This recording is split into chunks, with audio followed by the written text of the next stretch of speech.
સુરતથી સમાચાર છે કે જ્યાં વ્યાજખોરોના ત્રાસથી યુવકે આત્મહત્યા કરી લીધી। સુરતના સલાબતપુરા વિસ્તારની ઘટના છે। વ્યાજખોર ધમકી આપતો હોવાનો આક્ષેપ કરવામાં આવ્યો છે। પરિવાર દ્વારા વ્યાજખોર પર આક્ષેપો લગાવવામાં આવ્યા છે। કંટાળીને યુવકે આત્મહત્યા કરી તેવું પરિવારજનોનું કહેવું છે। સલાબતપુરા પોલીસે આ બાબતે વધુ તપાસ શરૂ કરી છે।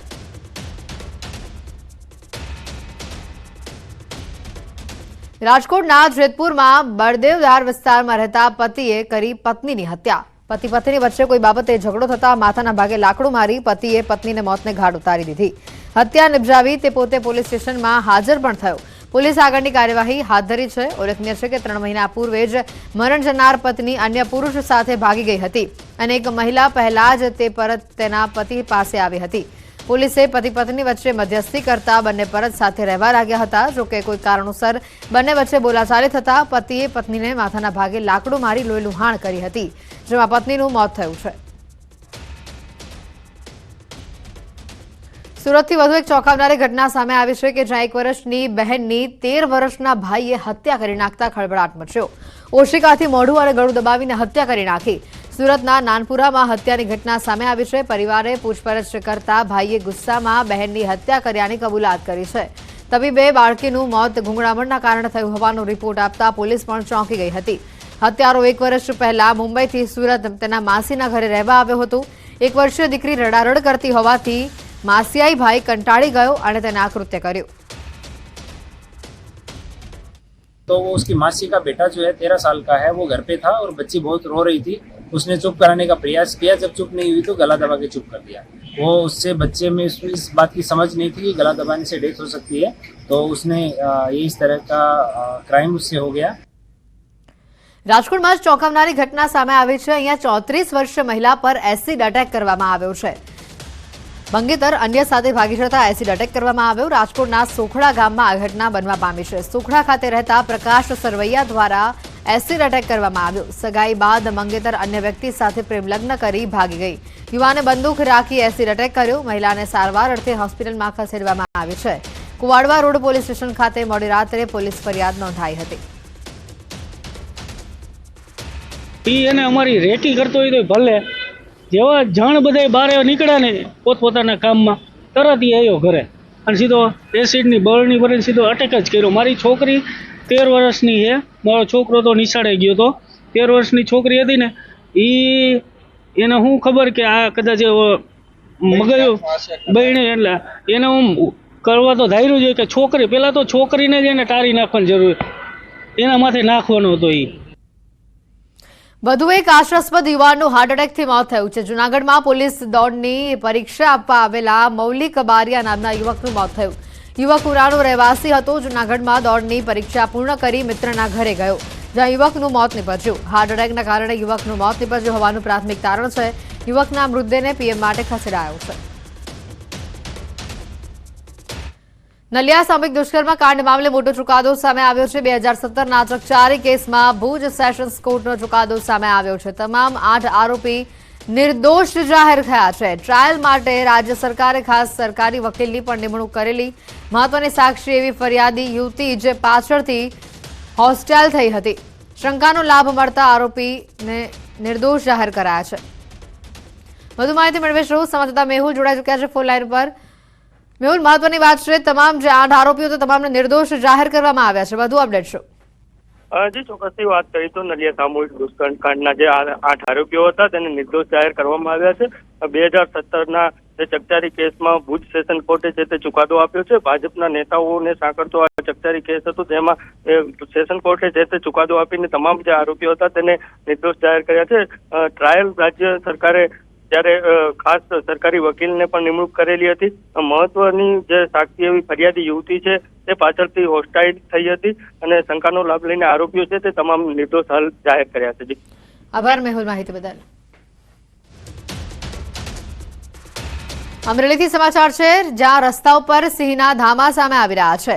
ખાંભાથી ડેડાણ રોડ પર સિંહના આટાફેરા સામે આવી રહ્યા છે। રોડ પર સિંહ બેસી જતા વાહનો થંભી ગયા।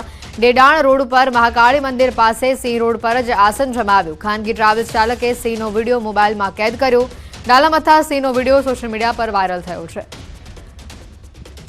રોડ પર સિંહ બેસી જતા વાહનો પણ થંભી ગયા હતા. ઘટનાના આ દ્રશ્યો પણ સામે આવ્યા છે. ખાંભાથી ડેડાણ રોડ પર સિંહના આટાફેરા કેમેરામાં કેદ થયા છે. રસ્તા પર સાવજના આ ધામાથી લોકોમાં પણ ફફડાટ ફેલાયો હતો, તો વન વિભાગને પણ સમગ્ર મામલે જાણ કરવામાં આવી હતી. અમરેલીથી આ દ્રશ્યો સામે આવી રહ્યા છે કે જ્યાં સિંહના ધામા કેમેરામાં કેદ થયા છે. ખાંભાથી ડેડાણ રોડ ઉપર સિંહના આટાફેરા કેમેરામાં કેદ થયા. રોડ પર સિંહ બેસી જતા વાહનો થંભી ગયા હતા. ડેડાણ રોડ પર મહાકાળી મંદિર પાસે સિંહ રોડ પર જ આસન જમાવ્યું હોય તેવા દ્રશ્યો સામે આવ્યા. ખાનગી ટ્રાવેલ્સ ચાલકે સિંહનો વિડીયો મોબાઈલમાં કેદ કર્યો છે. ડાલામથા સિંહનો આ વિડીયો હાલ સોશિયલ મીડિયા ઉપર વાયરલ થઈ રહ્યો છે. અમરેલીથી જે વિગતો આવી રહી છે, વાહનની ટક્કરે એક દીપડાનું મોત થયું છે. સાવરકુંડલા મહુવા રોડ નજીક દીપડાનું મોત થયું હોવાના સમાચાર છે. અજાણ્યા વાહન ચાલકે અડફેટે લીધા બાદ મોત થયું. ઘટનાની જાણ થતાં જ વન વિભાગ ઘટના સ્થળે પહોંચ્યું હતું. અજાણ્યા વાહન ચાલકની શોધખોળ હાથ ધરવામાં આવી છે. જૂનાગઢમાં સિંહણે નદીમાંથી શિકાર કર્યો. નદીમાં ઝંપલાવીને સિંહણે બકરાનો શિકાર કર્યો હોવાનું હાલ આ વિડીયો સામે આવ્યો છે, જે વિડીયો પણ વાયરલ થઈ રહ્યો છે. બકરાનો શિકાર કરવા માટે ઉતાવળી નદીના ઊંડા પાણીમાં સિંહણે ઝંપલાવ્યું હતું. શિકારને મોઢામાં લઈ પાણીની બહાર નીકળી હતી. બેલખાના વીરપુર શેખવા ગામ નજીક આવેલ નદીનો આ બનાવ છે. તો આ તરફ ડાંગ વાંસદા વઘઈ રોડ ઉપર પણ દીપડાના આટાફેરા જોવા મળી રહ્યા છે. રસ્તા પર ખૂંખાર દીપડાની લટાર સામે આવી છે. વઘઈ નેશનલ પાર્ક પાસે હાઈવે પર મોડી રાત્રે દીપડો દેખાતા વાહન ચાલકોમાં ભયનો માહોલ ફેલાયો હતો. દીપડો દેખાતા વાહન ચાલકો પોતાના કેમેરામાં આ વિડીયોને કેદ કર્યા. સોશિયલ મીડિયા પર દીપડાનો આ વિડીયો હાલ વાયરલ થઈ રહ્યો છે.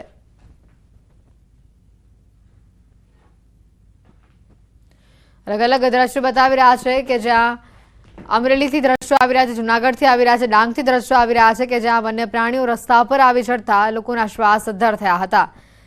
એક બાજુ અમરેલી પર પ્રથમ તસવીર બતાવી રહ્યા છે કે જ્યાં સિંહના રસ્તા ઉપર જ ધામા સામે આવ્યા હતા, તો બીજી બાજુ વાહનની ટક્કરે અમરેલીમાં એક દીપડાનું મોત થયું. તો નદીમાંથી સિંહણ શિકાર કરતી હોય તેવા આ દ્રશ્યો જૂનાગઢથી સામે આવી રહ્યા છે. તો આ તરફ ડાંગથી પણ દ્રશ્યો સામે આવી રહ્યા છે કે જ્યાં રોડ ઉપર દીપડાની લટાર કેમેરામાં કેદ થઈ છે.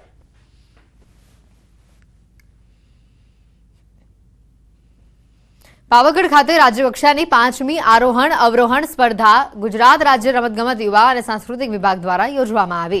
રાજ્યસભાના સાંસદ ડોક્ટર જશવંતસિંહ પરમારે ઉપસ્થિત રહીને દોડવીરોને ફ્લેગ ઓફ કરી સ્પર્ધાનો શુભારંભ કરાવ્યો. આ સ્પર્ધામાં યુવક અને યુવતીઓ મળી 264 સ્પર્ધકોએ ભાગ લીધો. યુવકોમાં વડોદરાના લલિત નિષાદે 25 મિનિટ અને 11 સેકન્ડમાં દોડીને પ્રથમ ક્રમાંક મેળવ્યો અને પોતાનો જ ગત વર્ષનો રેકોર્ડ તોડ્યો. જ્યારે યુવતીઓમાં સાબરકાંઠાની ખુશ્બુ બોદર ગત વર્ષે 3જા ક્રમાંકે આવી હતી, જેણે આ વર્ષે પ્રથમ ક્રમાંક મેળવ્યો છે. પ્રથમ ક્રમાંક મેળવનાર બંને સ્પર્ધકોએ છેલ્લા 1 મહિનાથી પ્રેક્ટિસ કરી દરરોજ 3 વાર પ્રયાસો કર્યા બાદ સફળતા હાંસલ કરી છે. અને આગામી 2 ફેબ્રુઆરીએ ગિરનાર ખાતે યોજાનારી નેશનલ આરોહણ અવરોહણ સ્પર્ધામાં પ્રથમ ક્રમાંક મેળવવાનો આશાવાદ તેઓ વ્યક્ત કરી રહ્યા છે. મહાકાળી માતાના ચરણોમાં પાવાગઢ ખાતે પાવાગઢ આરોહણ અને અવરોહણની જે સ્પર્ધા યોજવામાં આવે છે તે અંતર્ગત આજે 5મી વખતની જે સ્પર્ધા છે તેનું આયોજન કરવામાં આવેલ છે. અને મોટી સંખ્યાની અંદર યુવાનોએ આજે એમાં પાર્ટિસિપેટ કર્યું છે. ભાઈઓ અને બહેનો ટોટલ રજિસ્ટ્રેશન 314 ખેલાડીઓએ કર્યું હતું, જેમાં પાર્ટિસિપેશનના ભાગરૂપે ભાઈઓ બહેનો થઈ અને કુલ ટોટલ 264 ખેલાડીઓએ અહીંયા ભાગ લીધો હતો. જેમાં આ સ્પર્ધાઓ ગુજરાત રાજ્યમાં અલગ અલગ જિલ્લાઓમાં થતી હોય છે, જેમાં પાવાગઢ, ચોટીલા, રાજકોટ, વલસાડ, ઈડર અને ગિરનાર ખાતે સ્ટેટનું આયોજન થતું હોય છે. આ સ્પર્ધામાં ભાગ લીધો અને પહેલો વિજેતો થયો અને ગયા વર્ષે બી ભાગ લીધો તો પહેલો વિજેતો થયો. હવે 2 તારીખે નેશનલ છે ગિરનારમાં, એની તૈયારી કરીએ. પાવાગઢ પર્વતારોહણ આરોહણ અવરોહણ હું છેલ્લા 1 મહિનાથી પ્રેક્ટિસ કરતા હતા. તો આજે મારે ગયા વર્ષે મારો 3rd નંબર હતો, આ વર્ષે મારો 1st નંબર છે. થોડી પ્રેક્ટિસ સારી હતી, એનાથી હું 1st નંબર પર આવી છું. નેશનલ માટે તૈયારી કરશું. તૈયારી તો છે પણ થોડી એનાથી વધુ કરીશ. રાજકોટ પોલીસની કડક કામગીરી સામે આવી છે. અવાજનું પ્રદૂષણ ફેલાવનારા બુલેટના સાયલેન્સરને લઈને કામગીરી હાથ ધરવામાં આવી. મોડિફાઈડ સાયલેન્સરો સામે ટ્રાફિક પોલીસની ઝુંબેશ સામે આવી રહી છે. 497 બુલેટ ડિટેઇન કરવામાં આવ્યા. બુલેટના 350 સાયલેન્સરો ઉપર રોડ રોલર ફેરવી દેવામાં આવશે. 497 ડિટેઇન કરેલા બુલેટમાંથી 197 બુલેટ ચાલકોએ પોલીસનો સંપર્ક પણ કર્યો નથી. ગાંધીનગર મહાનગરપાલિકાનું વર્ષ 2025-26નું 14મું અંદાજપત્ર રજૂ કરવામાં આવ્યું. કુલ 1744 કરોડનું બજેટ રજૂ કરવામાં આવ્યું. ગત વર્ષે 1260 કરોડનું બજેટ હતું, તો આ વખતે બજેટમાં 38% વધારો કરવામાં આવ્યો છે. રેવન્યુ આવકમાં 17% વધારો થશે.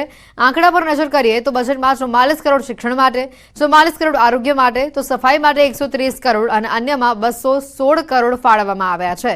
ગાંધીનગર મનપા કમિશનરે બજેટની સાથે સાથે ફ્લાવર શો તેમજ મેરેથોનના આયોજન અંગે પણ જણાવ્યું છે. આવનારા સમયમાં ગાંધીનગરમાં થનાર કામગીરી અંગે પણ માહિતી આપવામાં આવી. ગત વર્ષની સરખામણીએ બજેટમાં 38%નો વધારો કરવામાં આવ્યો છે. આ બજેટ જે છે એ સરપ્લસ બજેટ છે, ખાધવાળું બજેટ નથી. ત્રીજી વસ્તુ કે આ બજેટ જે છે એ ગાંધીનગર શહેર, અમદાવાદ અને ગિફ્ટ સિટી એટલે ટ્રાય સિટીના જે લક્ષ્યમાં રાખીને એકબીજાને અનુરૂપ અને ગાંધીનગર શહેરને લક્ષ્યમાં રાખી જે આંતરમાળખાકીય સુવિધાઓ હોય એને સમાવવાનો પ્રયત્ન કરવામાં આવ્યો છે.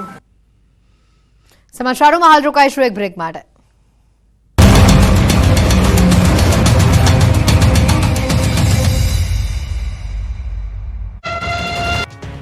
ગુજરાતમાં મગફળીની ખરીદી અને તેની પ્રક્રિયાઓ પર માણાવદરના એમએલએ અરવિંદ લાડાણી દ્વારા ગુજકો માસોલ પર ભ્રષ્ટાચારના આરોપો લગાવવામાં આવ્યા છે. માણાવદરના બીજેપીના ધારાસભ્ય અરવિંદ લાડાણીએ ટેકાના ભાવે ખરીદાતી મગફળીમાં ગેરરીતિનો મોટો આરોપ લગાવ્યો. અરવિંદ લાડાણીએ ગુજકો માસોલના ડિરેક્ટરની કામગીરી પર સવાલ ઉઠાવતા હડકંપ મચી ગયો. અરવિંદ લાડાણીએ આક્ષેપ કર્યો કે ડિરેક્ટરના સગાની મંડળીને મોટો લાભ મળી રહ્યો છે, તો જૂનાગઢ જિલ્લામાં મોટા પાયે ભ્રષ્ટાચાર ચાલી રહ્યો છે. આ તરફ હવે સામે આવ્યું છે કે ગુજકો માસોલના અધિકારી નરેન્દ્રસિંહ પરમાર ધારાસભ્ય અરવિંદ લાડાણી સામે બદનક્ષીનો દાવો કરશે. એમએલએ સામે 1 કરોડનો માનહાનિનો દાવો કરાશે. તો ગુજકો માસોલના ચેરમેન દિલીપ સંઘાણીએ પણ એમએલએના આરોપોને ખોટા ઠરાવ્યા. કહ્યું કે ગુજરાતમાં ગુજકો માસોલમાં ભ્રષ્ટાચાર, ગેરરીતિ અથવા અન્ય કોઈપણ પ્રકારની ખોટી બાબત પરસ્પર લાગુ થઈ નથી. ગુજકો માસોલમાં કોઈ પણ જગ્યાએ ગેરરીતિ થઈ નથી. બીજી તરફ વિવાદ વકરતા એમએલએ લાડાણીએ પલટી મારી. અરવિંદ લાડાણીએ દિલીપ સંઘાણીના નિવેદન બાદ કહ્યું કે મેં કોઈ નાણાકીય આક્ષેપો કર્યા નથી, મેં માત્ર બારદાન નથી તેમ કહ્યું હતું. તો વધુમાં કહ્યું કે ગુજકો માસોલના અધિકારી મારા પર માનહાનિનો દાવો કરી શકે છે, કારણ કે લોકશાહીમાં દાવો કરવાની સૌને છૂટ છે. જિલ્લાથી માંડી અને અમદાવાદ સુધીના તમામ કિનાકોરી રાખી અને જુનાગઢ જિલ્લાની અંદર ભયંકર ભ્રષ્ટાચાર કરે અને કિનાકોરી. આ ગુજકો માસોલના જે અધિકારીઓ છે એમાં સુથાર સાહેબથી માંડી અને નીચે સુધીના તમામ અહીંયા જેનો ગ્રેડર હોય એ પણ એનું ધાર્યું કરે. વર્ગીને કહું છું કે ભાઈ દાવો માંડવો હોય તો લોકશાહીમાં દરેકને છૂટ હોય, પણ મારો આક્ષેપ નરેન્દ્રભાઈ સામે નાણાકીય ભ્રષ્ટાચારનો નથી. અમદાવાદમાં હવે ગૌરક્ષકો પણ સુરક્ષિત નથી. જૂની અદાવતમાં અમદાવાદના લાલ દરવાજા પાસે ગૌરક્ષક પર હુમલો કરવામાં આવ્યો. જાહેર રોડ પર ગૌરક્ષક મનોજ બારિયા પર કસાઈઓએ લાકડીએ હુમલો કરી રોડ પર ગૌરક્ષક મનોજ બારિયા પર હાહાકાર મચાવી દીધો. ટ્રાફિકથી ધમધમતા વિસ્તારમાં કસાઈઓ આવી પહોંચ્યા. ગૌરક્ષકોને પકડીને તેના પર લાકડીઓ વરસાવી હતી. મારામારી કરી અધમુવા કરી દેવાયા. જ્યારે બબાલ શરૂ થતા એક વ્યક્તિ જીવ બચાવવા ભાગી ગયો, જેની પાછળ પણ કેટલાક ગુંડાઓ દોડ્યા. 2 લોકોએ પાછળ પડીને પકડી લીધા. બાદમાં 3 લોકો લાકડીઓ અને લાફાઓથી જીવલેણ હુમલો કર્યો. મારામારી કરી જમીન પર પાડી દીધા. છતાં કસાઈઓ છોડવા તૈયાર ન હતા. ગૌરક્ષકે 2 મહિના અગાઉ અડાલજ પાસે ગૌમાંસમાં કેસ કર્યો હતો. કસાઈ દ્વારા અદાવત રાખીને ગૌરક્ષક પર હુમલો કરાયો. આ વિડીયો વાયરલ થતા પોલીસે 2 આરોપીઓની ધરપકડ કરી. મોહમ્મદ વસીમ કુરેશી, મુબીન ખાનની સકંજામાં આવી ગયા છે. અન્ય ફરાર આરોપીઓની શોધખોળ શરૂ. આ દ્રશ્યો ડાયરાના છે, જ્યાં લોક સાહિત્યકાર દેવાયત ખવડ શિવ તાંડવ લલકારી રહ્યા હતા. એ જ સમયે ગોળનો વરસાદ કરવા માટે રૂપિયા લઈને એટલા લોકો સ્ટેજ પર ચડી ગયા કે વજન વધી ગયું, જેના કારણે સ્ટેજ તૂટતા લોકોએ સંતુલન ગુમાવ્યું. રાજકોટમાં રઘુવંશી સમાજ દ્વારા વીર દાદા જશરાજજીની જન્મ જયંતિ નિમિત્તે રેસકોર્સ મેદાનમાં ડાયરાનું આયોજન કરાયું હતું. રાત્રિના સમયે જ્યારે અંતમાં દેવાયત ખવડે શિવ તાંડવ ગાવાની શરૂઆત કરતાની સાથે જ લોકો મોજમાં આવી ગયા. લોકોએ દેવાયત ખવડ પર રૂપિયાનો જબરો વરસાદ કર્યો. ઘોર કરવા માટે મોટી સંખ્યામાં લોકો સ્ટેજ પર પહોંચતા સ્ટેજનો એક તરફનો ભાગ નીચે બેસી ગયો અને તુરંત શિવ તાંડવ અટકાવી લોકોને નીચે ઉતારી ઘોર કરવા વિનંતી કરવામાં આવી. સાથે જ કહ્યું કે આ રંગીલું રાજકોટ છે યાર, સ્ટેજ તો ભાંગી નાખ્યો હો. આ રંગીલું રાજકોટ છે યાર.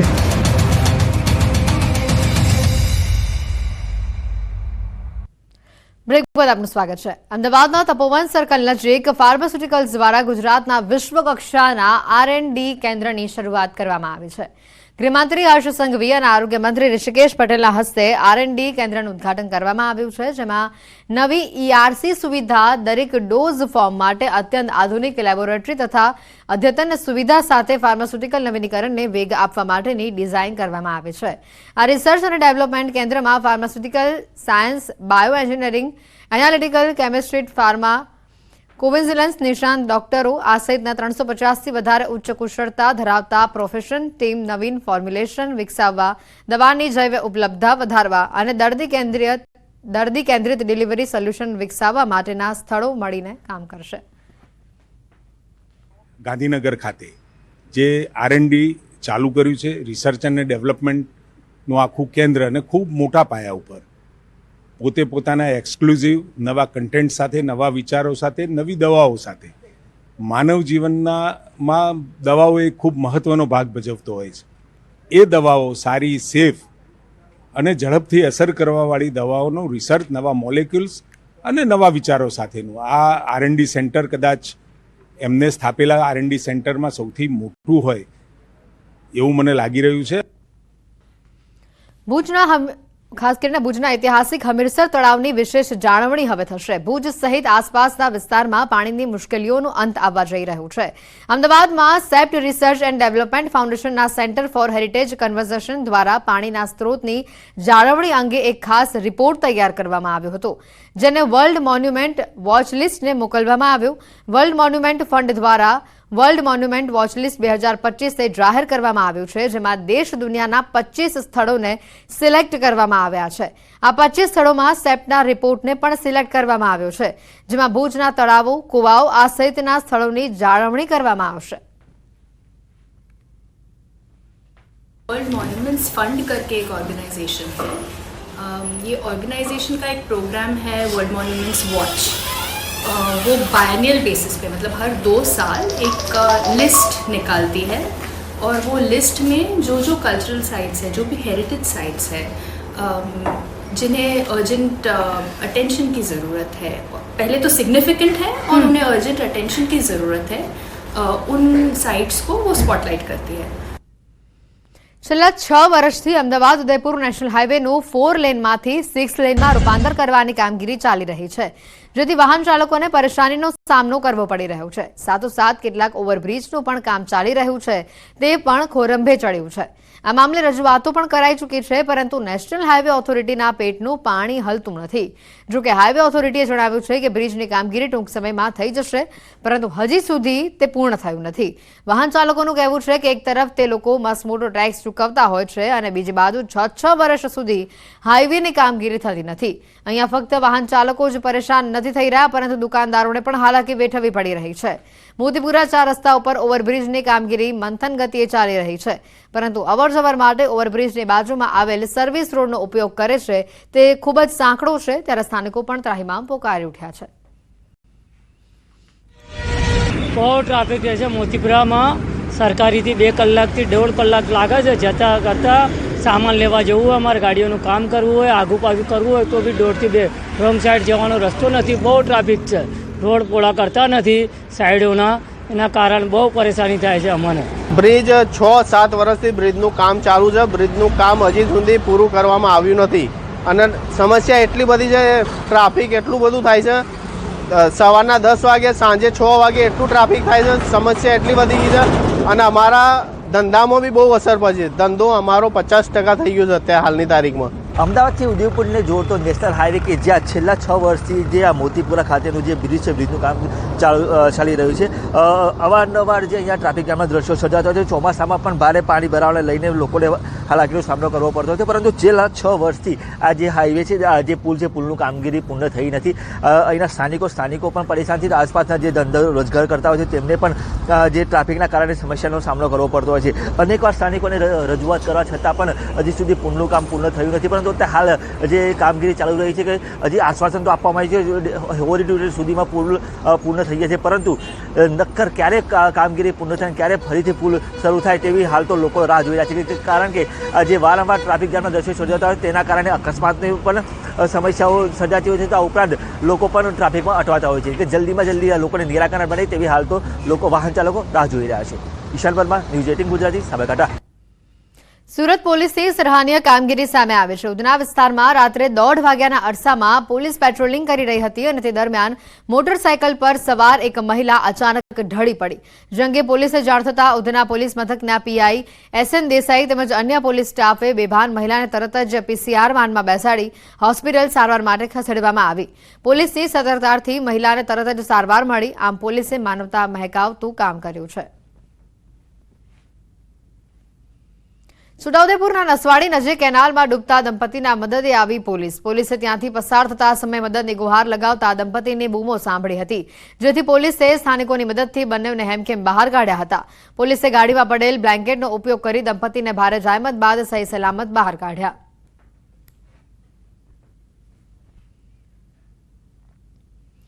દાહોદથી સમાચાર છે। ઝાલોદ પંથકમાં તસ્કરોનો તરખાટ સામે આવી રહ્યો છે। કરિયાણાની દુકાનમાંથી ચોરીની ઘટના સીસીટીવીમાં કેદ થઈ છે। ઝાલોદના ઠુઠી કંકાસિયા રોડ ઉપર આવેલા દુકાનમાં તસ્કરો દ્વારા હાથફેરો કરવામાં આવ્યો। 3 જેટલા ચોરો લૂંટારા દુકાનમાં રાખેલ લાખો રૂપિયાનો સામાનની ચોરી કરી। ઝાલોદ પોલીસને જાણ થતાં તે પોલીસ પણ વધુ તપાસ માટે ત્યાં દોડી આવી હતી। ચોરીની આખી આ ઘટના સીસીટીવીમાં કેદ થઈ છે। સીસીટીવી ફૂટેજના આધારે આ ચોર શખ્સો કોણ છે તેને લઈને પોલીસ દ્વારા તપાસ કરવામાં આવી રહી છે। ચોરોએ જે રીતે આ દુકાનમાં હાથફેરો કર્યો તે આખી ઘટનાના સીસીટીવી સામે આવ્યા છે અને સીસીટીવીની મદદથી પોલીસ સમગ્ર મામલે તપાસ કરી રહી છે।